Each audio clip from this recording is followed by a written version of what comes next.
So I founded originally about 3 years ago. Out of my personal experience, I did close to 5 years in federal prison for distribution of marijuana. Don't feel bad for me. It was a lot of weed. So.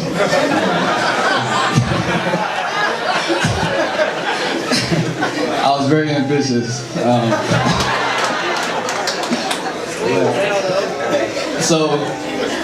But you know, being thrown in that situation, you know, I saw there was this huge population of people that no one was paying attention to.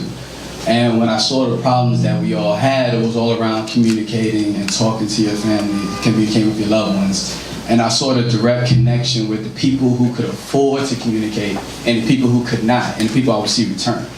So when I got out, I got with my co-founder, Alfonso Brooks, and I told him, like, yo, you know, let's make it easy to send pictures. That's all I was thinking about at the time. I had no idea it was going to grow into what it is now, but when we started out, that was the only problem we was looking to solve. We wanted to make it easy to send pictures. Fast forward to today, we ship about, you know, anywhere between 3,000 to 4,000 photos a day. We launched a second voice over IP product to disrupt the expensive, predatory nature of prison phone calls. Bringing the price of phone calls from as high as $1 to $2 a minute down to a few cents. So we do a little over 2 million minutes a month of low-cost phone time. As a company, it's 30 of us down in Las Vegas.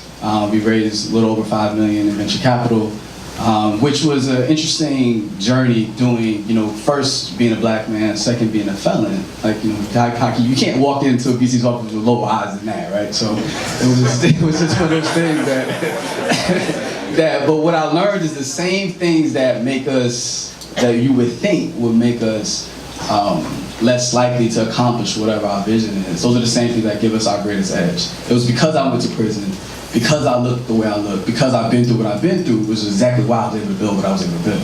And I think that, you know, all of us in this room, we all have unique and diverse backgrounds, and those same unique and diverse backgrounds that give us unique and diverse approaches to problems that other people just not gonna understand.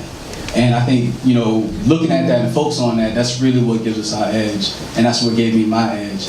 And I was able to turn, and you know, what I went through into something that allows me now to affect other people and build something that not only that I can be proud of, that also can make an impact in my community.